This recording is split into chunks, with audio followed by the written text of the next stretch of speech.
PragerU. Prager me? PragerU. Most people are probably now familiar with PragerU, a YouTube channel founded and run by Dennis Prager, a 72-year-old conservative radio talk show host, and funded in large part by fracking billionaires the Wilks brothers, as well as various other conservative donors. The U in PragerU stands for university, as PragerU purports to be the world's leading conservative non-profit that is focused on changing minds through the creative use of digital media. Taking full advantage of today's technology and social media, we educate millions of Americans and young people about the values that make America great. However, with their short, very easily digestible 5-minute videos, which usually revolve around a handful of supposedly descriptive statements cheerfully animated on the screen with fun bold colours and cartoon graphics, it really seems like Prager Kindergarten would be a more appropriate name. So, Prager K? K? K. Their content certainly has none of the characteristics of university-level educational content, which usually look more like this. And let's say all the numbers are distinct, okay? You can get a fast sorting algorithm, right? So what do you do to get a fast sorting algorithm using? Than this. To want to deny nearly all of your fellow citizens the joy of having Christmas parties or being wished a Merry Christmas.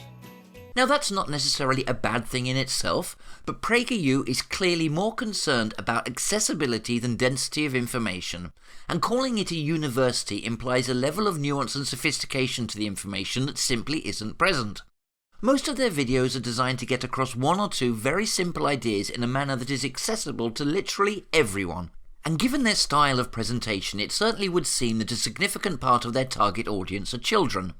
Although similar themes and ideas are repeated in many of PragerU's videos, there is no coherent course structure to them and no development of ideas from one to the next. Each video is entirely its own self-contained thing, and recently this particular video caught my eye. It's called A Father Questions Black Lives Matter.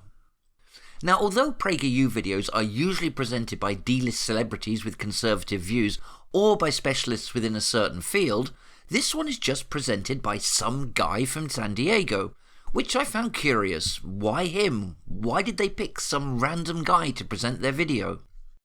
Hold on, let's just go back a second. Now what if we were to...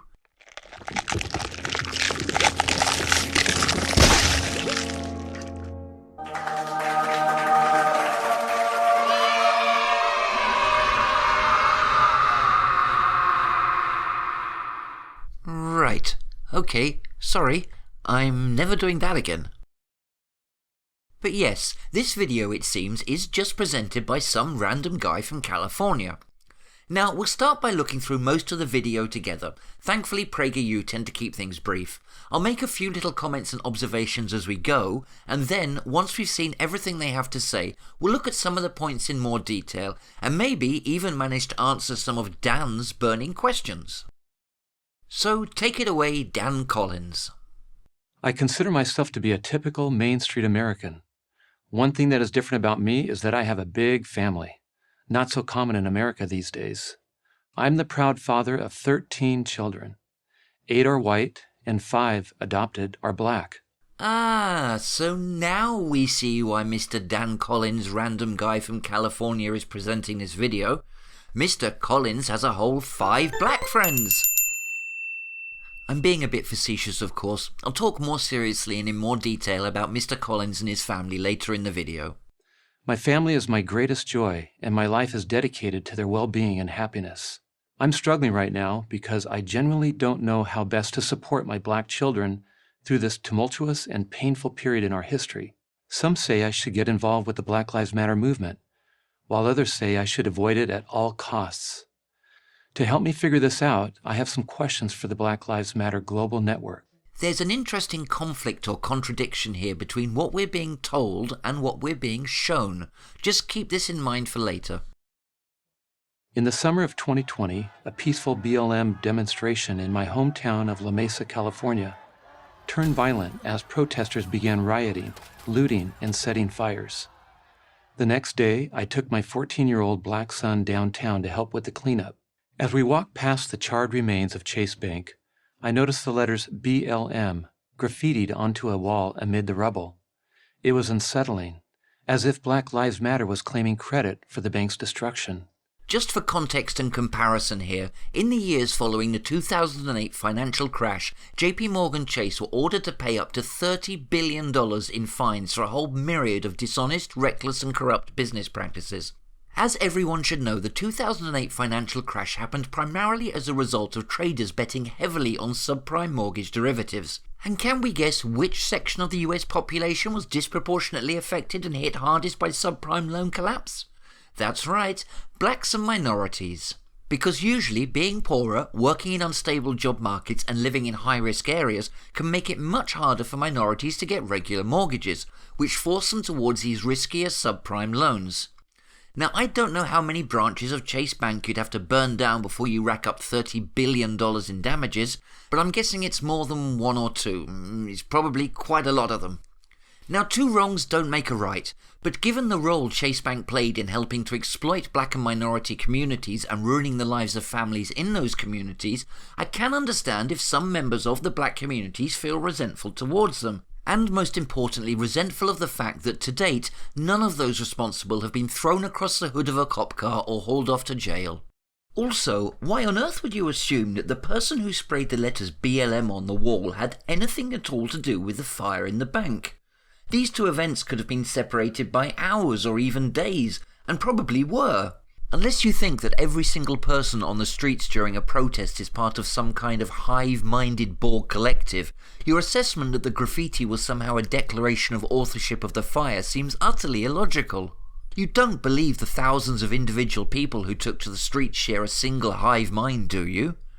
Do you? Surely not, Dan. Just as any parent who has adopted and biological children, I love them all the same. Obviously, I never want to see any of them wrongly accused, mistreated, or targeted because of their skin color. But they probably won't be, Dan. Or at least they will be, but probably considerably less than others.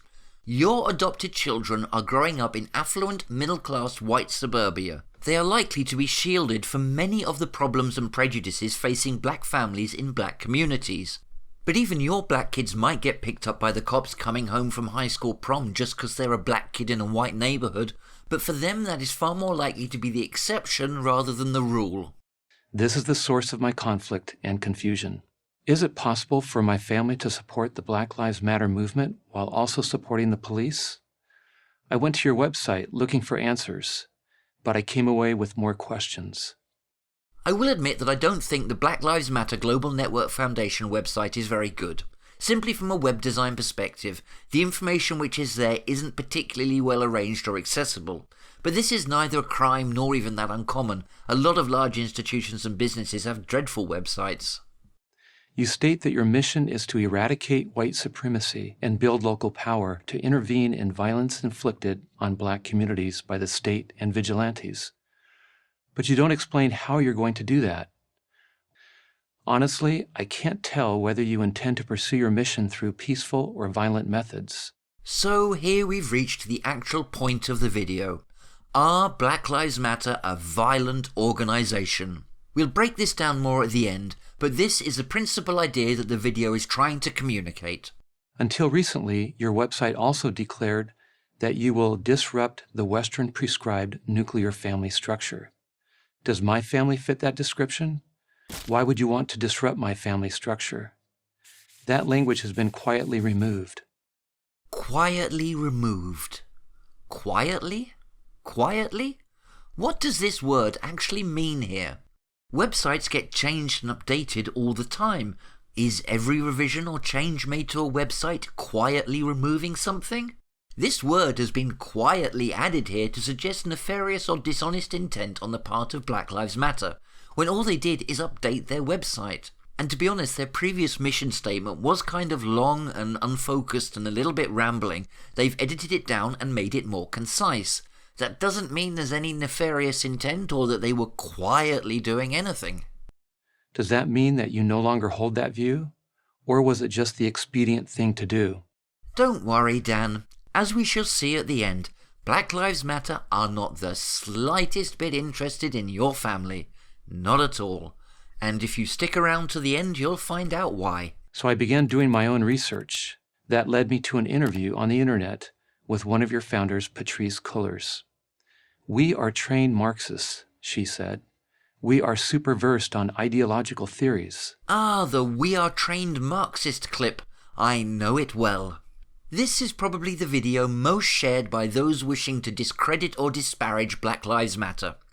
After well over half a century of Cold War propaganda, the word Marxism has the same effect on many Americans as the word pedophile.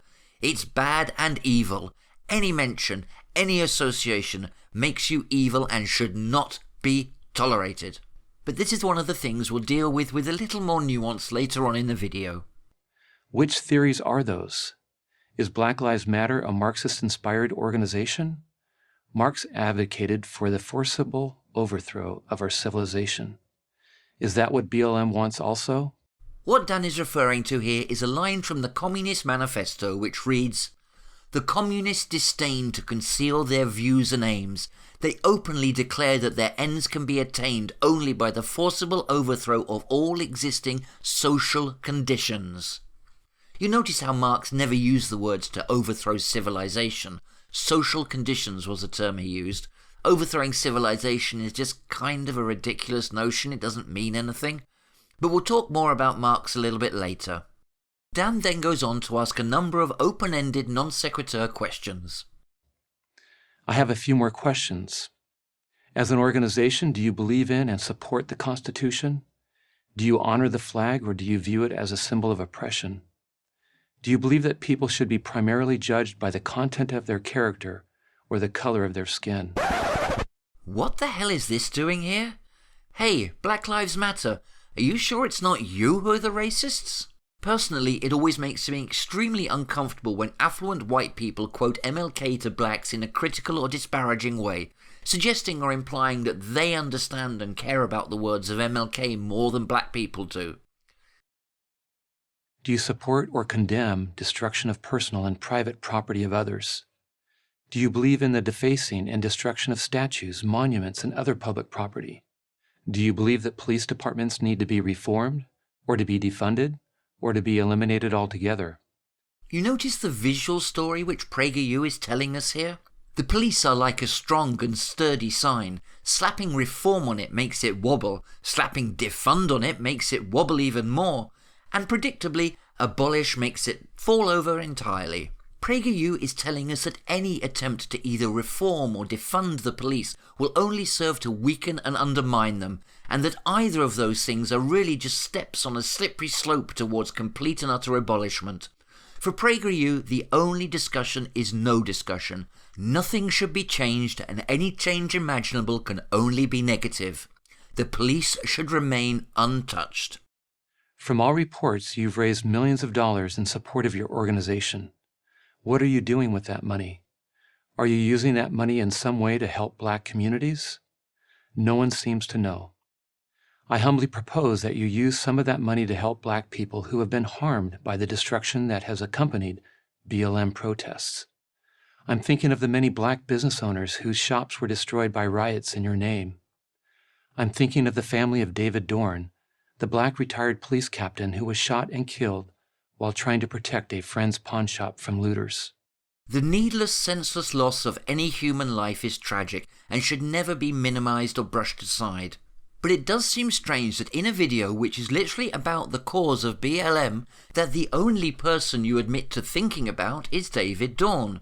Do you not have thoughts for any of these people? Vincent Belmonte, Patrick Lynn Warren Sr., Andre Morris Hill, Casey Christopher Goodson Jr., Angelo Crooms, Sincere Pierce, Marcellus Stinetti, Jonathan Dwayne Price, Dijon Duran-Kizzy, Rayshard Brooks, Carlos Carlson, David McCarthy, Tony McDade, or George Perry Floyd. Maybe not the first two or three, because those people were still alive when you made your video. With all my heart, I believe that Black Lives Matter. I would like to support Black Lives Matter, the organization, in an effort to support my black children. But it's hard to do so if I don't know your beliefs and goals. Speaking as a father and as a typical American, I look forward to your answers. I'm Dan Collins for Prager University. Well, Dan, I'm not black or even American, so I'm not the best spokesperson for Black Lives Matter, and I certainly can't answer every question about them. But some of your questions should be easy to answer. And knowing that you have a number of lovely children that you will in turn have to educate, I feel it's important that you have the facts as soon as possible. So, to begin with, let's start off by answering the question that you said was the entire source of your conflict. This is the source of my conflict and confusion. Is it possible for my family to support the Black Lives Matter movement while also supporting the police? The answer to this question is a big, emphatic yes. You can support both. And the answer to this question is also a resounding no. Of course you can't support both. Because, Dan, it all depends on what on earth you actually mean when you say support the police. If, by support the police, you mean showing support and solidarity for the great many good, honest, hard-working police officers out there who often have to do an extremely difficult, challenging and thankless job, and which for some can sometimes literally entail putting their lives on the line, then I think any reasonable person would agree that the answer is yes. From that point of view, you can definitely, of course, support the police.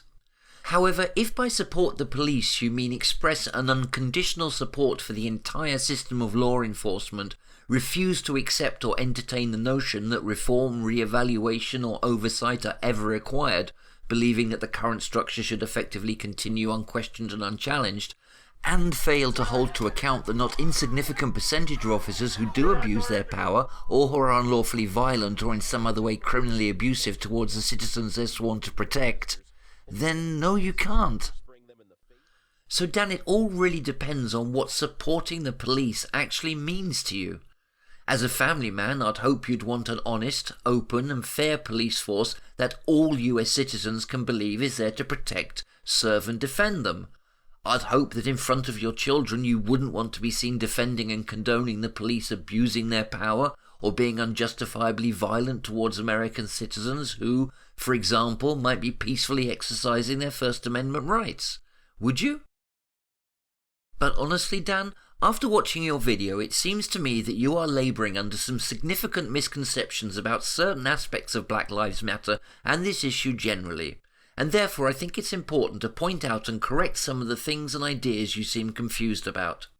So let's start with Black Lives Matter itself. Who is Black Lives Matter?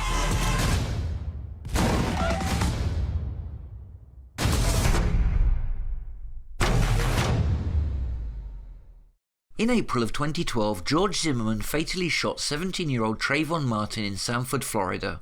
Zimmerman was, maybe somewhat unwisely, charged with second-degree murder.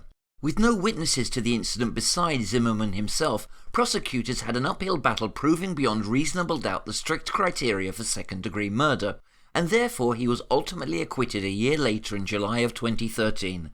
So another young black teenager was dead and nobody was considered responsible, nobody was held to account, and nobody paid a price for his death. To many it felt like black Americans were being publicly told, "Your lives have no value, there will be no consequences for killing you." The acquittal of Zimmerman prompted 32-year-old activist Alicia Garza to write a Facebook post called A Love Letter to Black Folks, in which she said, "We don't deserve to be killed with impunity. We need to love ourselves and fight for a world where black lives matter. Black people, I love you. I love us. We matter. Our lives matter." The phrase Black Lives Matter resonated with people and quickly became a Twitter hashtag.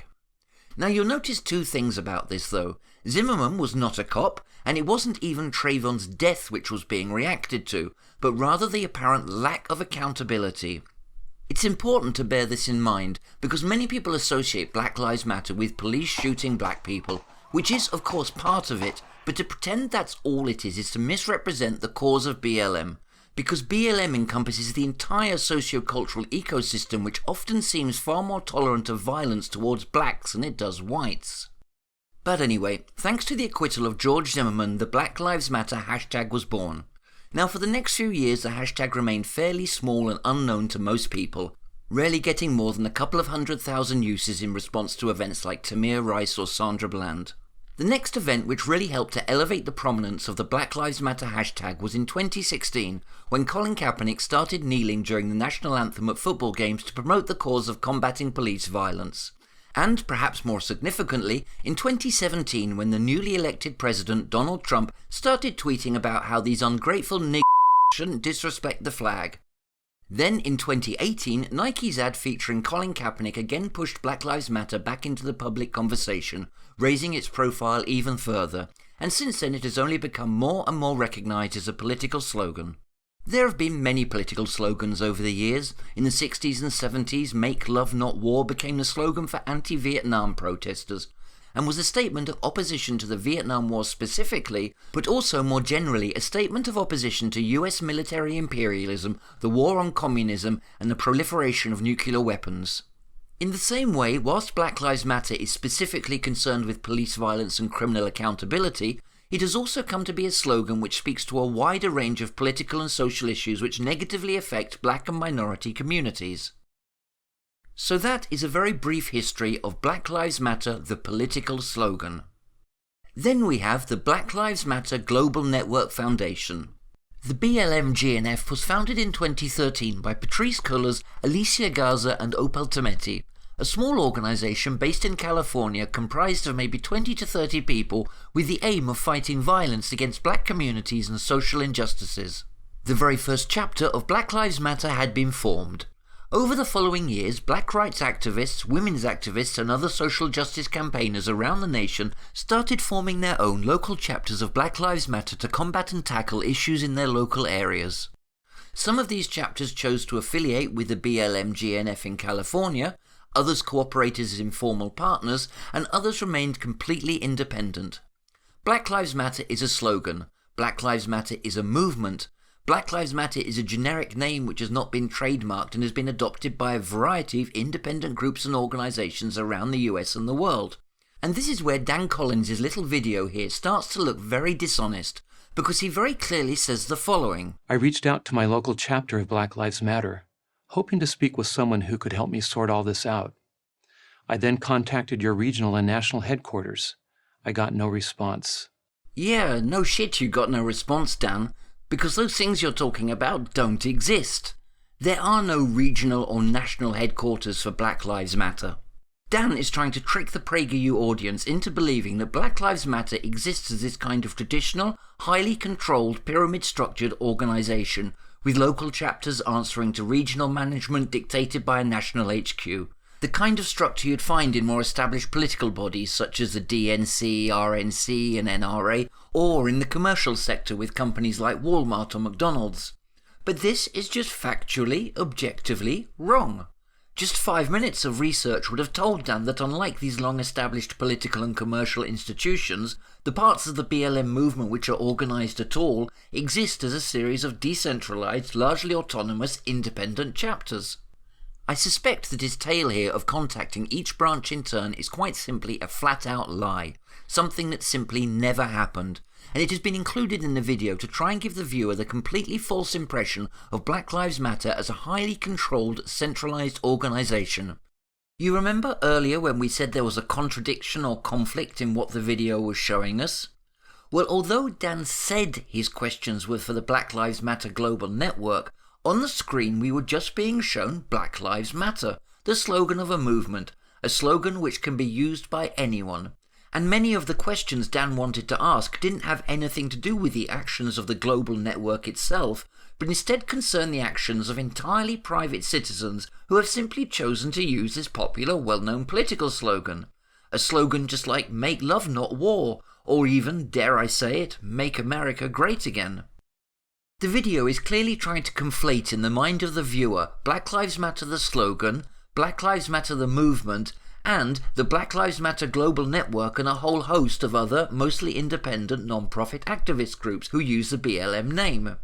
It's trying to present them all as one and the same thing, a single coordinated entity with Patrisse, Alicia and Opal at the centre pulling all the strings, condoning, authorising or managing the actions of every random individual in the streets who uses the slogan Black Lives Matter, which is just utterly ridiculous. Should Donald Trump have to answer for the actions of every person who simply uses the phrase "Make America Great Again"? I suspect his supporters would say no. But if PragerU can plant the idea that Black Lives Matter is a single entity, highly structured and organised, with everyone marching to the beat of a single drum, then all they need to do is point to the relatively few outliers who behave antisocially to discredit and dismiss the entire movement. If they accept or admit that Black Lives Matter is in fact a social movement made up of millions upon millions of disparate individuals, and all that those people have in common is shared concerns about police conduct and accountability and a desire for racial equality, then their entire narrative falls apart. It puts PragerU in the uncomfortable position of having to actually address the issues themselves, rather than just dismissing everything outright because rioting. And talking about addressing the actual issues brings us nicely on to the next thing that Dan is glossing over and misrepresenting in his video. Who is protesting?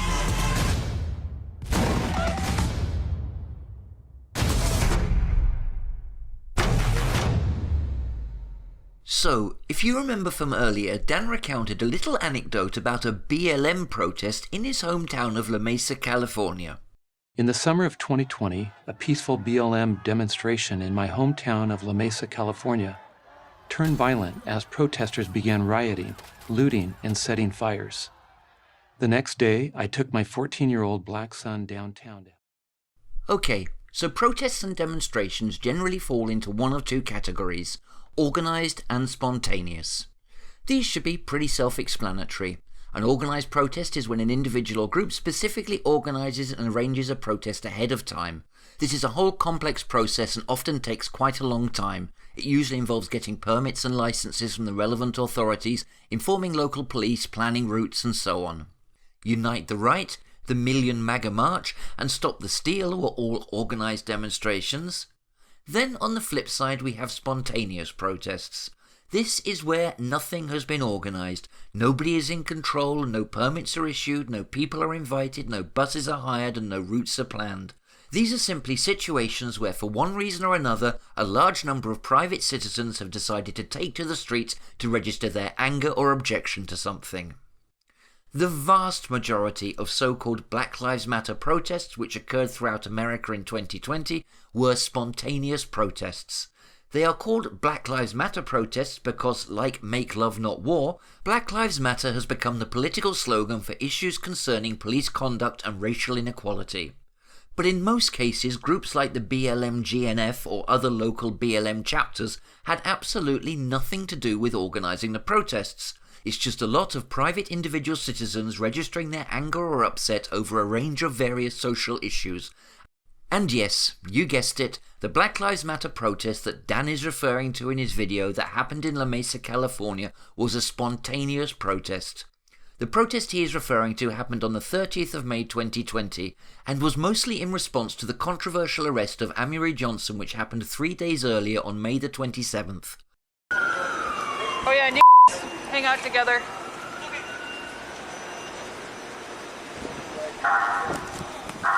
Hey! He's down there. Bro. Hey, bro. Hey, what'd I tell you? I told you I was waiting for somebody to come here. They right here, bro. Hey, bro, you can't do that. Tough as fuck, huh? Hey, you tough as fuck, huh? Bro. Hey, we don't care about that. Bro. Bro, you goofy. You cannot organise an official protest in only 3 days. This was just the citizens of La Mesa and the surrounding area spontaneously registering their anger over police misconduct. Trying to hold the organisation BLMGNF responsible for the actions of private citizens independently choosing to protest their anger at local law enforcement while using the Black Lives Matter slogan is quite simply ridiculous. As an interesting comparison, there was an officially organised protest for Black Lives Matter which took place in La Mesa on the 1st of August 2020. And yep, you guessed again, this official Black Lives Matter protest that was organised by the local BLM chapter went off peacefully without any problems. So why, Dan, does your video not mention or take into account this peaceful, organised Black Lives Matter protest that happened in La Mesa just 2 months later? Mr. Dan Collins repeatedly claimed he couldn't get any straight answers, which leaves the viewer with an impression that the Black Lives Matter organisations are being secretive, that they're trying to hide something. But the truth is, Mr. Dan Collins is just asking unreasonable and unfair questions based on a false understanding of Black Lives Matter as a slogan, Black Lives Matter as a movement, and Black Lives Matter as a network of independent activist groups. Dan is treating the Black Lives Matter Global Network Foundation as the de facto leader, simply for being the first and most publicly recognised chapter. So, even though we've established there is little connection between the Black Lives Matter Global Network Foundation and the various chapters and activists found around the country, let's take a closer look at what Dan claims he found on their website.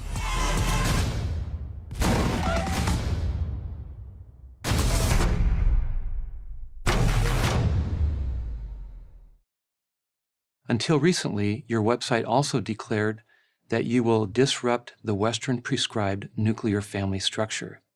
Does my family fit that description? Why would you want to disrupt my family structure? Now here the video has moved into blatant, open dishonesty, which seriously makes me question the purity of Dan's intentions. Now if you consult the web archive, you'll find the text he is referring to says the following. We disrupt the Western prescribed nuclear family structure requirement by supporting each other as extended families and villages that collectively care for one another, especially our children, to the degree that mothers, parents and children are all comfortable. So notice the wording here, we disrupt. It's not we seek to disrupt, it's not we want to disrupt, or we're trying to disrupt, but simply we disrupt, as in something that we are currently choosing to do between ourselves.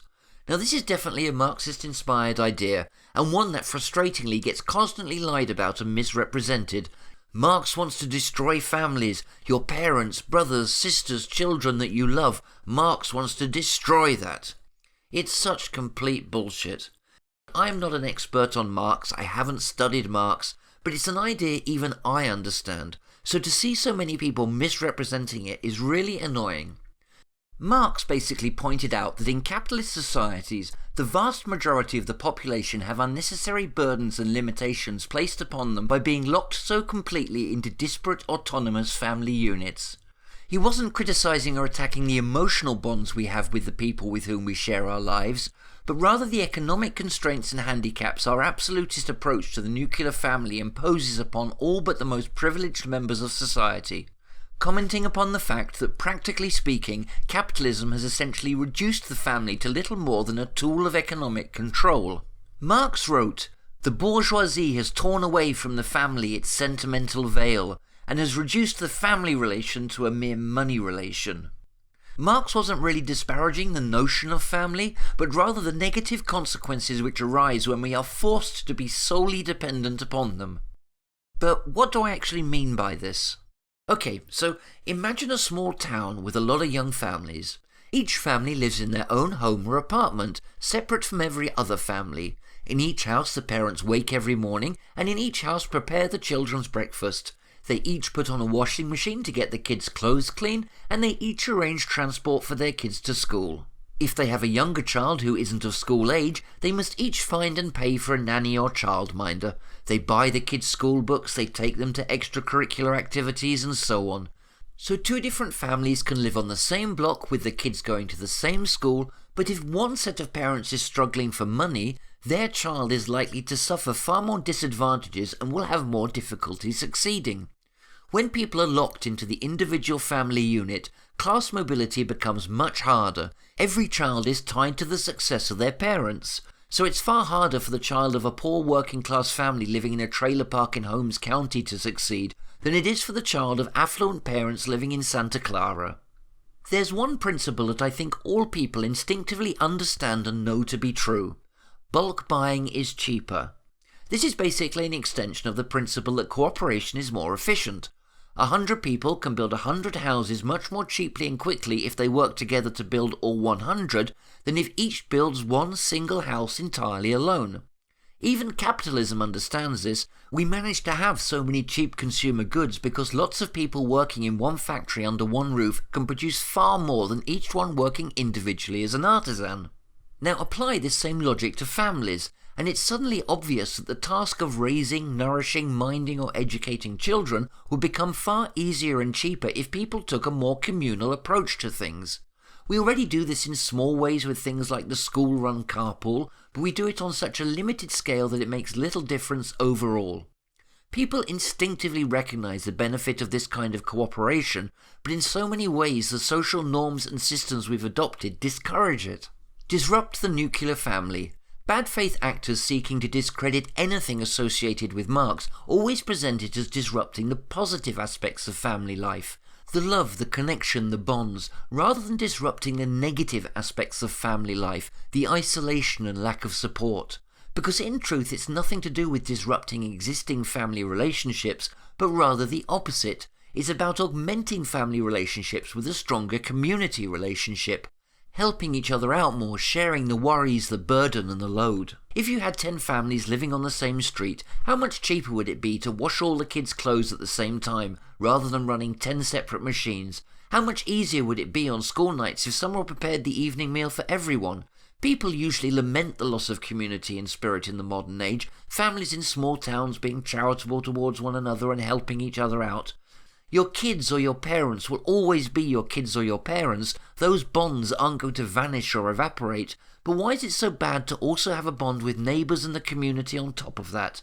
So everyone can benefit from their family and the best their local community has to offer. So families aren't left to struggle and fight alone with no support or help.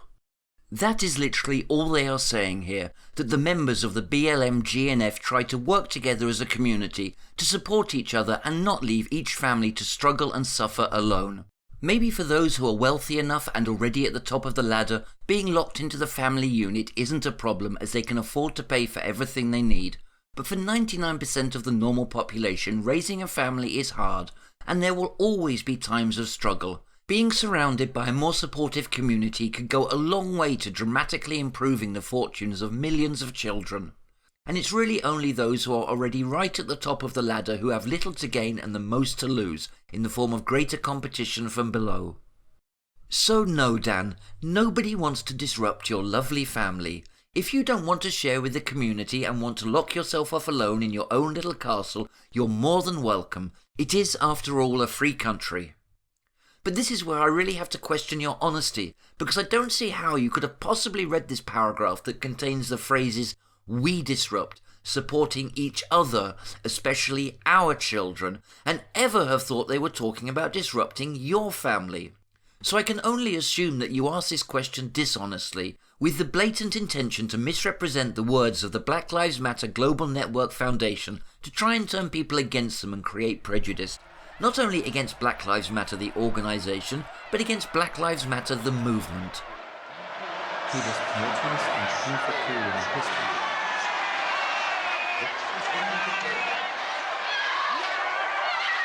no community can survive, let alone thrive, without them.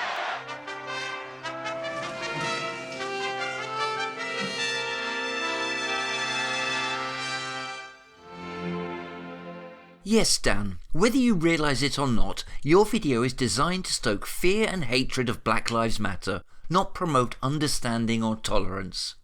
And with that in mind, let's take a look at something Dan said his research on the internet led him to.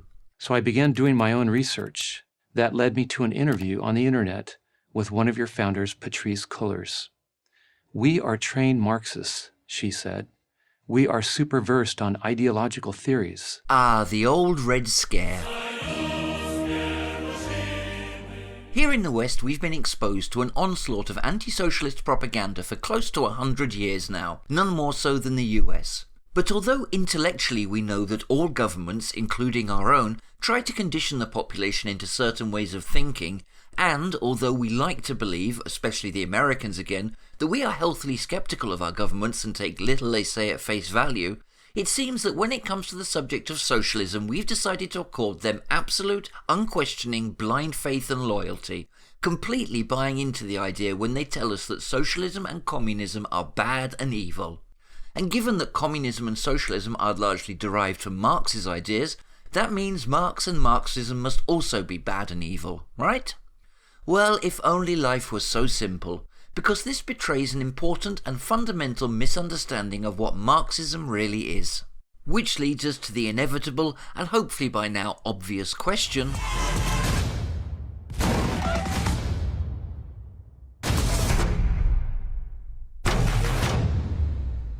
Marx was a philosopher, like Aristotle, Descartes, Derrida or Russell, but he was not a politician. Like many philosophers, Marx wrote a lot. I am far from an expert on Marx, but he must have written at least 30 books during his lifetime. And if someone is going to look at a pile of 30 books and dismiss every word written in every one as incorrect, bad or evil, that probably says far more about that person than it does about those books. But we can basically put everything Marx wrote into one of two categories: descriptive and prescriptive. What do we mean by that? Well, descriptive writing is an attempt to explain the world as it is, to explain how things work. The scientific method is essentially the descriptive method for trying to explain how our physical universe works, and philosophy is essentially the descriptive method for trying to explain how life, people and societies work. Prescriptive writing, however, does not attempt to explain the world as it is, but rather prescribes possible changes to the world in order to improve things. Being a philosopher, the vast bulk of Marx's writings were descriptive, simply attempts to explain how people and societies work. To give you some comparison, Marx's two most famous publications are probably Das Kapital and the Communist Manifesto. Das Kapital was a 3-volume, mostly descriptive text totaling 2,156 pages, coming in at about 2 Lord of the Rings, and the Communist Manifesto, a mostly prescriptive text, was a 23-page pamphlet. The point is that it's possible to agree with parts, some, or even all of what Marx wrote in his descriptive work without necessarily agreeing that his prescriptive writing is the correct response. Like with most philosophers, people agree with some but not all of his ideas, some are considered better than others, and some just plain bad. But when somebody says they are a trained Marxist, they are quite simply not saying that they are a rabid communist. Social theories are frameworks developed by philosophers and sociologists to try and explain and understand how people and societies interact. There are lots of social theories: functionalist theory, rational choice theory, game theory, feminist theory, conflict theory, and so on and so on. These theories are used to try and explain and analyse the world around us, whether that be understanding how people interact, understanding a piece of art, or understanding a political movement. There seems to be somewhat of a populist push to discredit this aspect of academia in recent years. Any discipline which analyses society or people is disparaged in comparison to STEM and hard sciences. But you can be absolutely certain that during the 20th century, governments and industries have become extremely adept at manipulating and bending the will of the people to suit their aims. And an understanding of these social theories is often used to analyse and explain behaviour. Maybe that's why there is such a push to discredit these disciplines to the general populace. The wizard does not want the people looking behind the curtain. Saying we're trained Marxists and versed in social theories is nothing more than saying we studied these social theories and understand them. Any American who has been to college and studied some kind of social discipline has most likely studied some of these theories. In this particular clip, it seems to me like Patrice is basically saying, we see you, we understand how the system works and when and how we're being used. So no, Dan, BLM is not A Marxist-inspired organization? Firstly, as we've already seen, on the level that you discuss BLM in your video, it's a movement, not an organisation, and Patrice, Alicia and Opal have no control over the movement as a whole. Secondly, millions of Americans are technically trained Marxists, and simply being versed in Marxist theory does not mean you support communism or socialism politically. And lastly, because being a Marxist-inspired organisation simply doesn't really mean very much. Marx's ideas were so varied and have such a wide range of application that it's so vague it's next to meaningless. You could call Wikipedia Marxist-inspired. Drain the swamp could definitely be a Marxist-inspired slogan. This is simply a shallow, transparent attempt to scare people by implying that the BLMGNF are devout communists, and therefore the entire Black Lives Matter movement must be communist too. It's quite frankly ridiculous. Which sort of brings us to the burning question: What is the point of Dan's video? What, essentially, is going on here? Well, Dan's video employs a technique which is becoming increasingly common with propagandists and political ideologues. The technique of just asking questions. Or, as I'm not sure. Anyway, as that guy puts it, jacking off, if you want to say it in a sex way.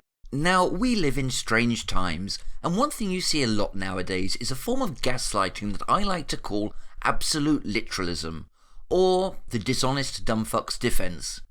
This is where a person makes a statement which very obviously implies a certain thing, but when you challenge them on their implication, they reply with, "Oh, but I didn't literally say X."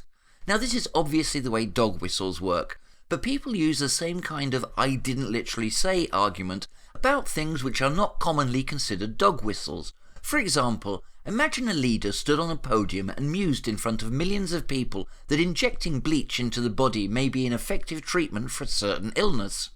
Critics would rightfully say this is not only incredibly dumb, but also a grossly irresponsible thing to prattle on about in front of millions of people when you hold a position or office of prestige and respect.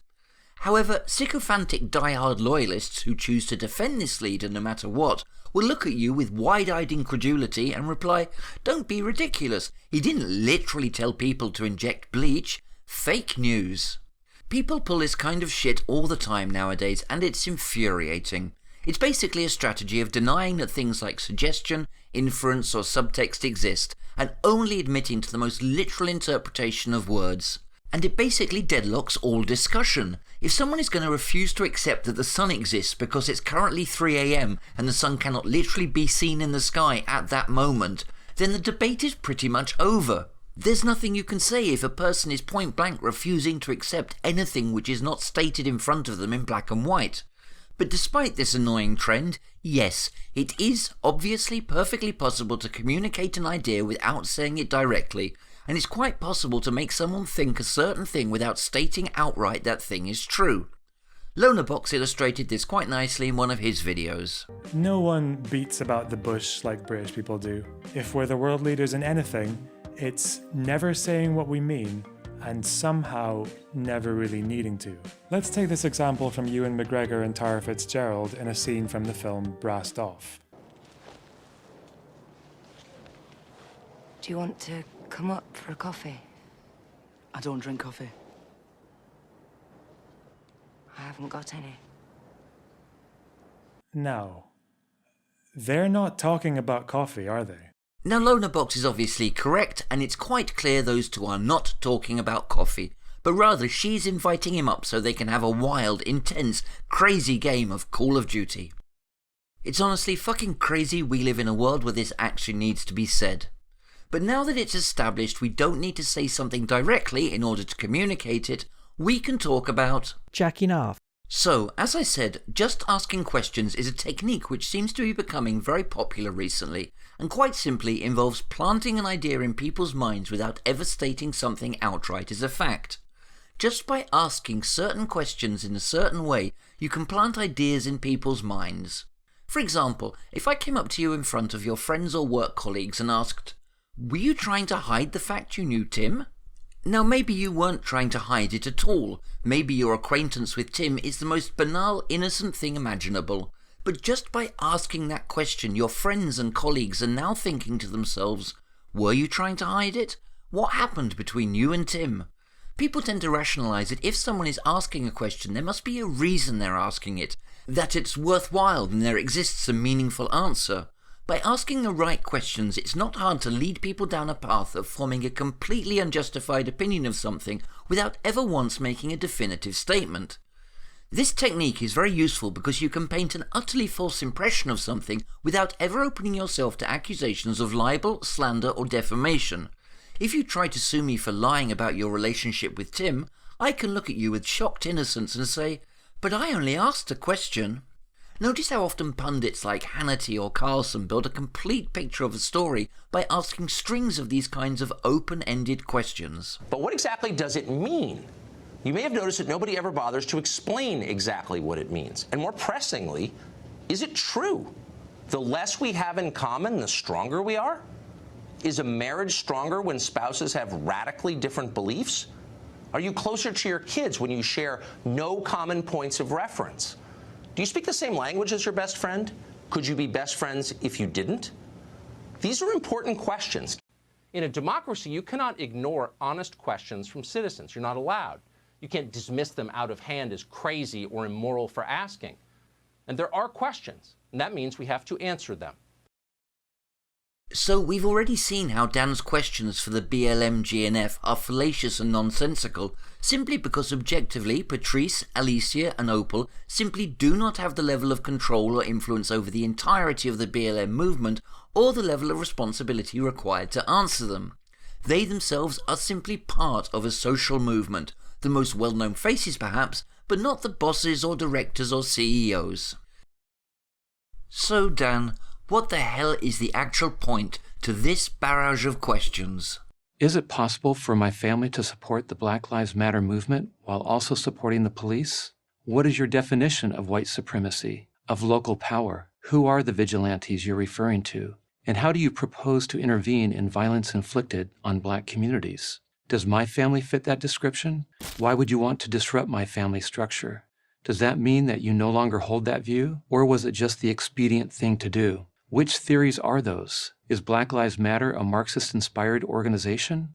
As an organization, do you believe in and support the Constitution? Do you honor the flag, or do you view it as a symbol of oppression? Do you believe that people should be primarily judged by the content of their character or the color of their skin? Do you support or condemn destruction of personal and private property of others? Do you believe in the defacing and destruction of statues, monuments, and other public property? Do you believe that police departments need to be reformed, or to be defunded, or to be eliminated altogether? What are you doing with that money? Are you using that money in some way to help black communities? I look forward to your answers. I'm Dan Collins. God damn it. Every time I watch through this bullshit it manages to piss me off a little more. Fuck you, Dan. Seriously, fuck you.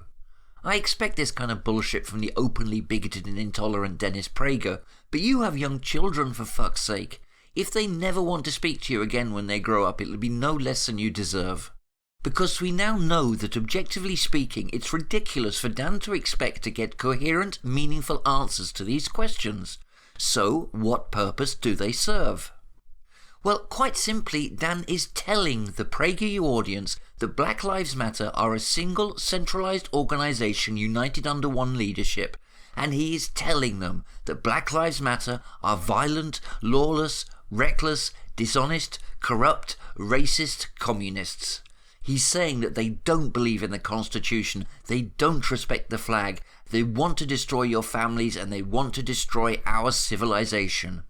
That's the message Dennis Prager wants his audience to take away from this video, and that's what Dan is selling them.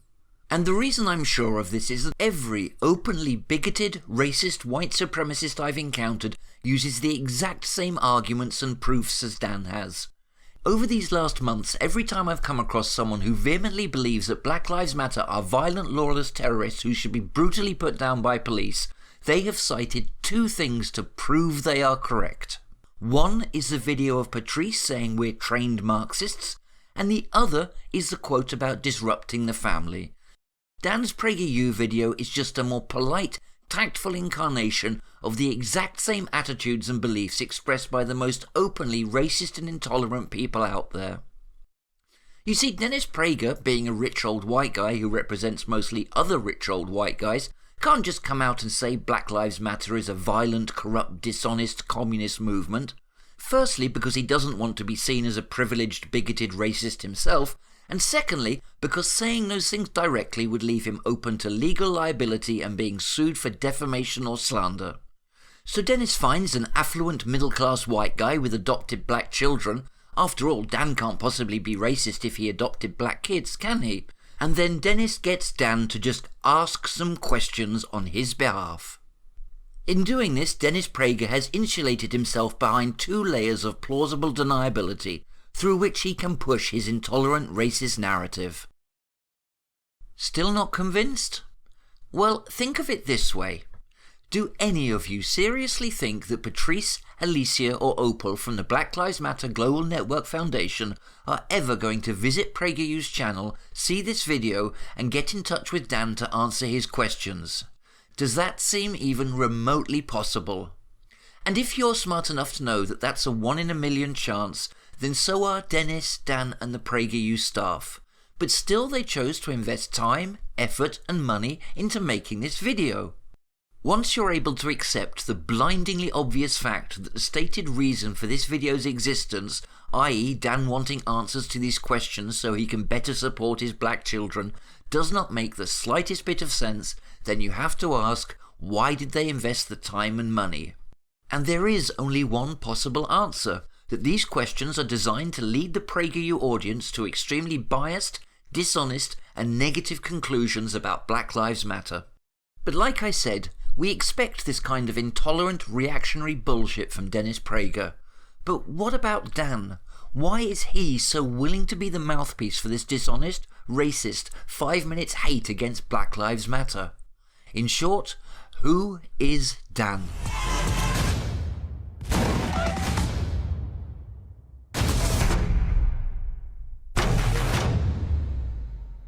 So, Dan is just some guy who lives in California. Now, although I didn't dig deeply enough to get a precise portfolio, Dan does appear to run a number of different businesses in and around the La Mesa area, one recently closing due to COVID, and going by his Facebook profile, he seems pretty financially successful and affluent. He does have 8 natural-born white children and 5 adopted black or minority children. Looking at his Facebook page, Dan genuinely seems to be a very family-oriented man who loves his family greatly and takes very good care of them. A few years back he helped and welcomed a Kenyan family to his home and presumably supported them in their voyage and struggle to come to America. The affection between Dan's family and theirs seems genuine, and I believe in that sense he really is a loving, charitable Christian who doesn't judge people by the colour of their skin. So how do we reconcile the fact that this seemingly good and loving man is prepared to push this dishonest, bigoted, hateful, racist propaganda on behalf of Dennis Prager? Well, it's hard, honestly. Firstly, I don't believe that Dan Collins had a hand in writing this script. I've heard it said that Dennis Prager personally reviews most if not all of the scripts that go out on PragerU, and I'm sure that him and his scriptwriters wrote this script for Dan after maybe interviewing him a bit about his life. But that doesn't explain why Dan was prepared to stand in front of the cameras and regurgitate Dennis's dishonest, racist nonsense to millions of people. Maybe Dennis Prager simply paid him a handsome sum for appearing. And maybe Dan simply needs the money as COVID is hitting many business owners hard. Or maybe Dan is just a useful idiot who doesn't have the knowledge and perspective to understand the role he is playing here. Maybe if Dan realised that 58 years ago he would have been the guy going on TV and telling millions that MLK was a dangerous, violent terrorist and should not be trusted, he would be horrified. Dr. King, former President Truman, was quoted by the AP as saying that the march from Selma, and this was his word, was silly and can't accomplish a darn thing except to attract attention. Now, there have been 2 murders, many beatings, and a federal expenditure for troops of about $300,000. Would you say that what the march accomplished was worth that cost? Well, first I would say that the march was not silly at all. Dr. King, the columnists Evans and Novak recently charged that the moderate Negro leaders, including you, have feared to point out the degree of communist infiltration in the civil rights movement. Have communists infiltrated the movement? I certainly don't think so, Mr. Spivak. The AP reported the other day that a picture of you taken in 1957 at a Tennessee interracial school is being plastered all over Alabama billboards with the caption, "Martin Luther King at a communist training school." Will you tell us whether that was a communist training school and what you were doing there? Well, number one, I don't think it was a communist training school. In fact, I know it was. And maybe Dan just has a set of base assumptions about the world which genuinely means he is buying into Dennis Prager's worldview. Maybe Dan believes that society is genuinely equitable and fair for all. Maybe Dan believes that the police do protect and serve all equally regardless of race. There is, of course, a tendency for anyone who has succeeded in society to believe that society is fair and just and that they earned what they got. But what many fail to realise is they're not special. Many people work and try as hard as them but just don't make it. Some don't get the luck, but many don't get the opportunities. There are a million potential barriers, small and large, which can prevent certain groups of people from succeeding economically. Maybe it's just easier for Dan to believe that Black Lives Matter are a group of dishonest, racist communists than accept that maybe he benefits from privileges that others have been denied. Or maybe Dan is just more enamoured by having his 15 minutes of fame in front of millions of viewers and the potential positive effect that could have for him and his businesses than he is troubled about being used as a spokesperson for a racist, anti-civil rights conservative backlash. Racism, like misogyny, can take many forms, and one of the forms it often takes is what I like to call benevolent racism. Benevolent racists are not hateful or intolerant, they are kind, accepting and loving. They genuinely care for people regardless of colour, they do not wish them any harm, and seek to be as helpful and charitable whenever they can. But a part of them still sees other races as inferior. In the same way that we can love a cat or a dog without seeing them as an equal, some people regard race in the same way. Quite a few people also have this kind of attitude towards the poor and working classes. Again, people who benefit from positions of privilege find it more comfortable to believe that they earned that spot, which means that everyone who didn't earn it didn't deserve it in some way. They are inferior. I don't pretend to know Dan's motivation for doing this video. What I've mentioned merely seem like the most likely possibilities.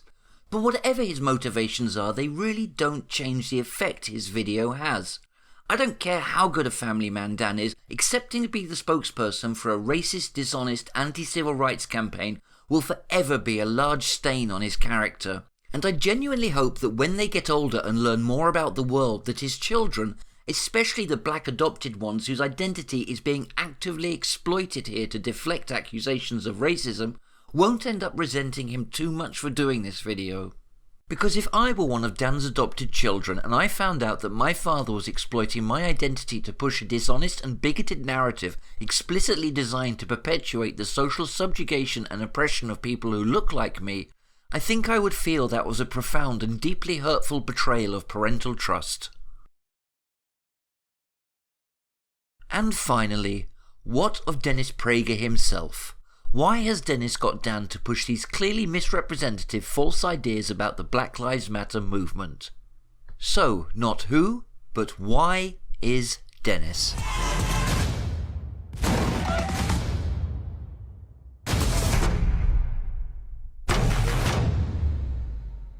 So, what usually seems most important to people who are anti-BLM isn't so much the movement itself, or more specifically the methods of the movement that they spend all their time complaining about, obsessing over and questioning, but rather the ideas BLM promotes and the statements they make about the society we live in.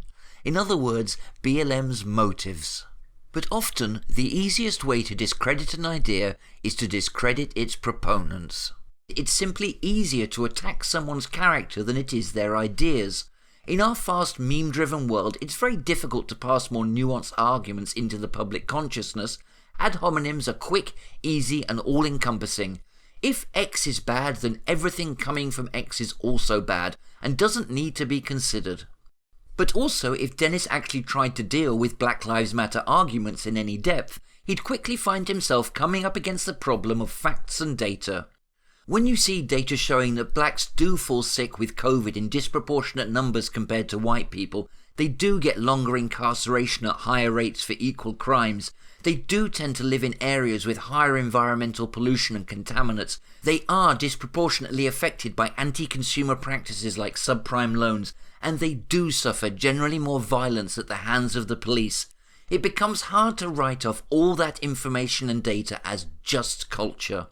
So it's far easier for Dennis to say that Black Lives Matter is bad than to get into the issue of whether police and other institutions need reform. And remember, Dennis told us exactly what he thinks about police reform with the sign earlier. Basically, that any attempt to reform or defund the police is unnecessary and will weaken them. Through this, Dennis and Dan are not simply saying that they object to the manner in which Black Lives Matter choose to protest, but rather that their cause is a lie.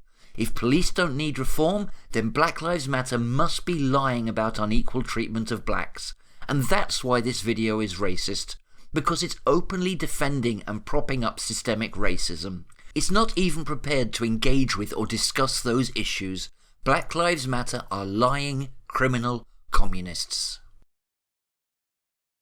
So, Dennis Prager is just a racist bigot who hates black people? Well, not necessarily. Whilst it is definitely true that there still exists a not insignificant percentage of older white dudes who do come from a time when racism was far more tolerated, and many have never evolved past that, the reasons for Dennis Prager's disparaging of Black Lives Matter could be a little more complicated than that. Firstly, there is simply the necessity to somewhat conform to the default conservative narrative in today's age. So tribal and partisan have we become that any person who goes too much against the politics of Donald Trump risks finding themselves ostracized from a large part of the conservative community. So, when Trump takes a stand against Black Lives Matter, it's better for the rest of the conservative ecosystem to fall in line. But on top of that, there is the deep desire for people like Dennis Prager to protect the status quo at all costs. And it's far better to fight against any and all changes to society than risk allowing small changes to occur which do actually improve people's lives and have the effect of them then asking for even more changes. Because although BLM is obviously concerned predominantly with black issues, focusing on and addressing those issues could leave the door open for social changes which could benefit much larger sections of the population far beyond the black community. But like with Dan, Dennis's motivations are ultimately irrelevant because the effects are the same. This video contains gross misrepresentations and blatant lies. Like many of PragerU's videos, the truth is twisted, words are cherry-picked, and things are presented in such a way as to lead the viewer to an extremely distorted impression of reality. And that's not to say that no criticisms of Black Lives Matter are ever valid, and it's not to say that no questions asked of the Black Lives Matter Global Network Foundation are legitimate. You know one group who criticizes Black Lives Matter? Black Lives Matter. Yes, apparently some of the local chapters of BLM have also criticised the Black Lives Matter Global Network Foundation for not being more transparent in their accounts. But does this prove that the BLMGNF are just dishonest grifters on the take, like PragerU would certainly hope you'd think after watching their video?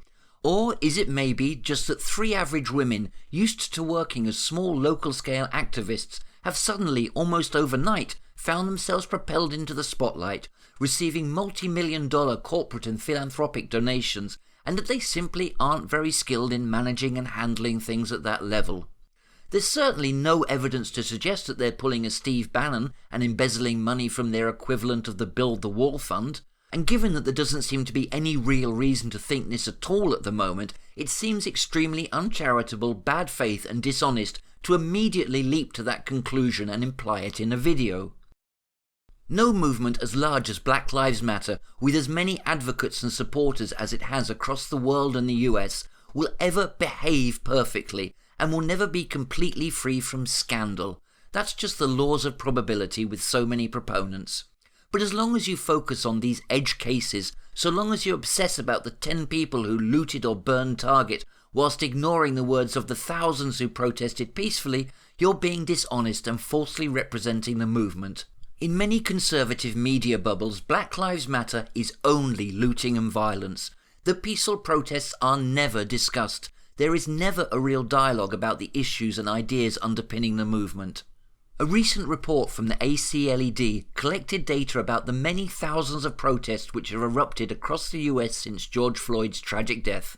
By analysing the actual data, they found that only 7% of all the protests were violent. And yes, they're also counting things like toppling statues and looting as violence. Only 7%. That means a full 93% of protests were entirely peaceful. Can you really claim you're representing something fairly if you only talk about 7% of it? Can you really claim objectivity when you're completely ignoring and refusing to acknowledge 93% of the information about something? I think not. And bear in mind that 7% of all the protests, not 7% of the protesters. In the vast majority of cases, it's only a relatively small minority of the total people present who actually engage in violence. So probably about 5 to 10% of 7%. Which would mean that only 1 in every 150 to 300 people present at protests actually engaged in any violence. And let's be clear here, I am by no means condoning or excusing everything that's happened during these so-called BLM protests. Hurting or harming others who aren't trying to hurt you is never acceptable and shouldn't go unpunished.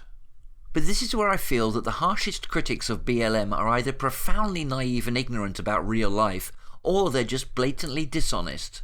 Because the truth is that any time you get large numbers of people taking to the streets, especially when that happens in the evening or at night, you will always find there's a small number of people who aren't there for the same reasons as everyone else, and who simply want to exploit the situation. Some will likely be criminals who want to profit off the chaos and confusion, others may be just rowdy drunks who want to raise hell. There's people like this in every town and city in the world. Where I live, for example, there's a massive carnival every year, and well over 1 million people can pass through our small city over the course of a long weekend. Heavily armed riot police patrol the streets in large gangs, and every year there's fights and violence. Every year windows get broken and fires are lit, and every year there's hundreds of thefts and assaults. If you were to film just those things and post it to social media, our carnival would look like some dystopian nightmare future where society has broken down and anarchy reigns. And yet we don't.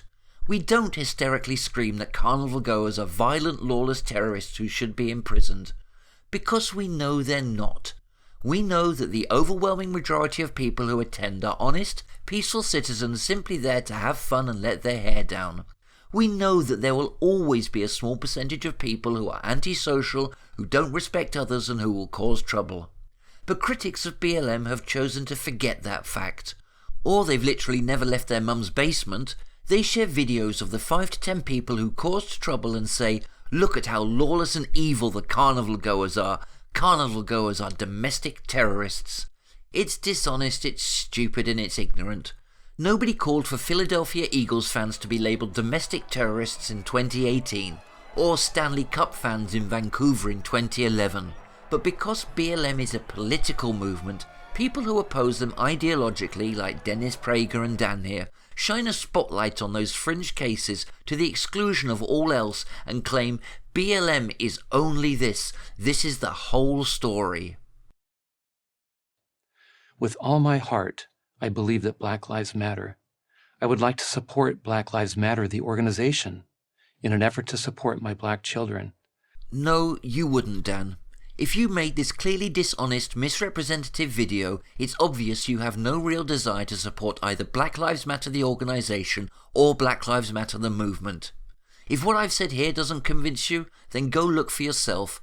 Go search Twitter and social media and see how the most openly racist, bigoted, white supremacists use all the points you've raised in your video to discredit Black Lives Matter. I hope, Dan, that if you ever realise what you've done here, you'll be able to look your kids, especially your adopted kids, in the eye. Because I know if I were you, I fucking wouldn't. You can post to Facebook all the inspiring stories about Spanish and Kenyan marathon runners that you like. In the end, that does nothing to mitigate the fact that you're preaching a dishonest, racist message of intolerance designed to undermine and discredit a black civil rights movement. You are the 2020 Jim Crow. You are the 2020 Southern Strategy. Congratulations, Mr. Dan Collins, because no matter how much you think you love your adopted black children, you've exploited and betrayed them.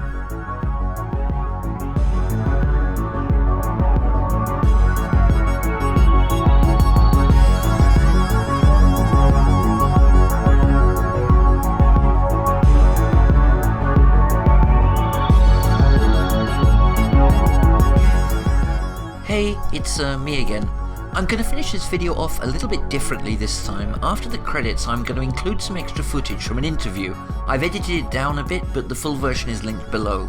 I include this simply because I think anyone who can watch this and then go right back to saying that BLM are just lawless criminal communists who don't care about black lives, who want to destroy families and civilization, and all the other dishonest, dehumanizing shit people like Dan Dennis and others say about them, if you can watch this and then go right back to believing and regurgitating all that bullshit, then honestly I believe you're a fucking sociopath.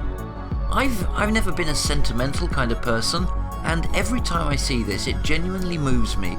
The pain, the hurt, the frustration, the sense of betrayal.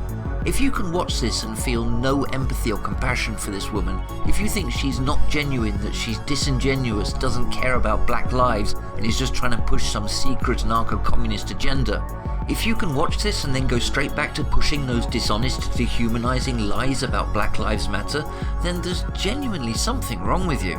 I think any psychologically healthy, rational adult should be able to empathize with her. So enjoy.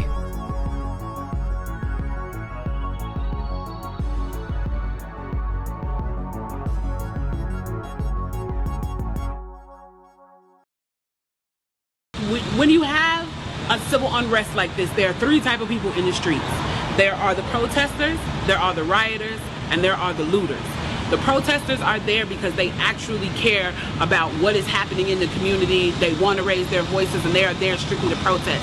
You have the rioters who are angry, who are anarchists, who really just want to fuck shit up, and that's what they're going to do regardless.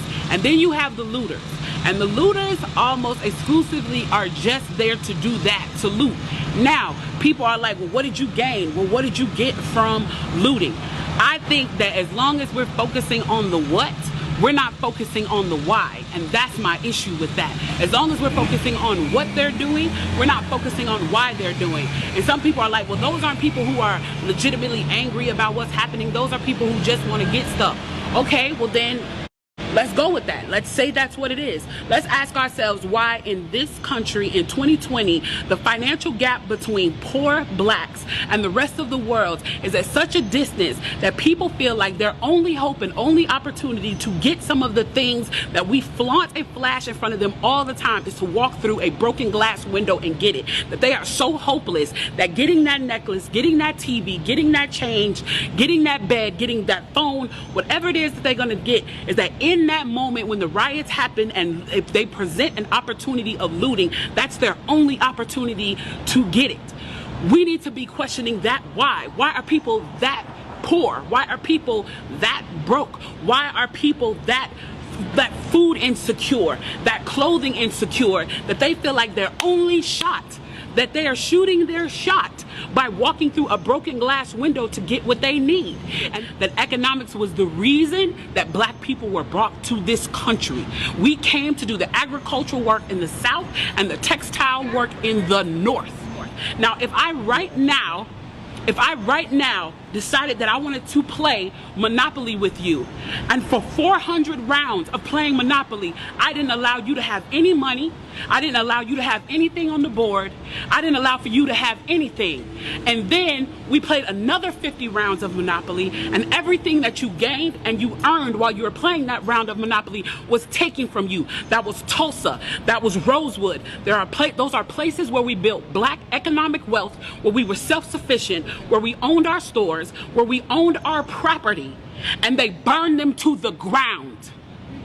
So that's 450 years.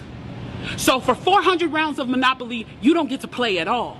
Not only do you not get to play, you have to play on the behalf of the person that you're playing against.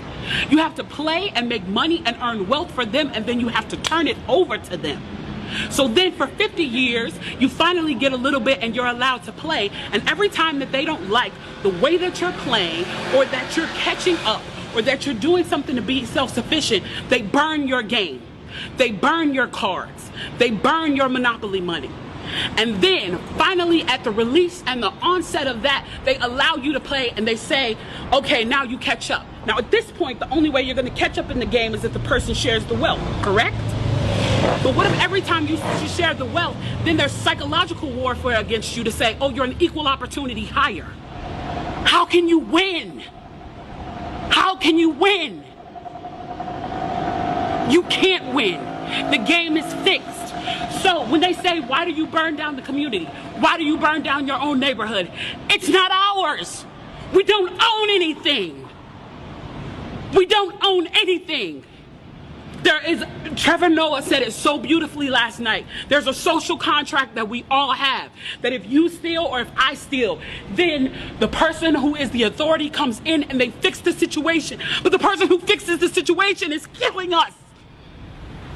So the social contract is broken. And if the social contract is broken, why the fuck do I give a shit about burning the fucking Football Hall of Fame, about burning a fucking Target? You broke the contract when you killed us in the streets and didn't give a fuck. You broke the contract when for 400 years we played your game and built your wealth. You broke the contract when we built our wealth again on our own by our bootstraps in Tulsa and you dropped bombs on us.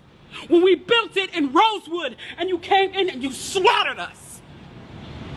You broke the contract, so fuck your Target. Fuck your Hall of Fame.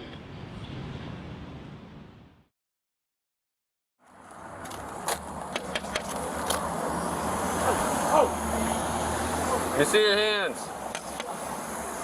Damn, man. Stay in the car. Let me see your other hand. I'm sorry. Let me see your other hand. Please, Ms. Officer. Both hands. Do nothing. Put your hands up right now. Let me see your other hand. All right. What I do though? What do we do? Put your hand up there.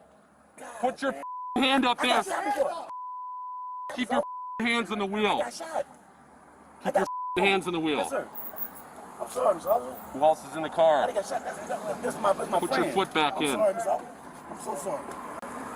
Dang, man. Man, I got shot the same way, Ms. Officer, before. Okay, well, when I say let me see your hands, you put your hands up. I'm so sorry, Ms. Officer. You got them? Man, dang, man. Put your hands on top of your head. Man, Ms. Officer. Last time I got shot like that, Ms. Officer. Hands on top of your head. Hands on top of your head. Step out of the vehicle and step away from me, all right? Step out and face away. Step out and face away. Okay, Ms. Officer, please don't shoot me. Please, man. I'm not going to shoot you. Step out and face away. I'm going to get out of eye, man. Please don't shoot me, man. I'm not shooting you, man. Please, man. I just lost my mom, man. Taking one out. Step out and face away. So sorry.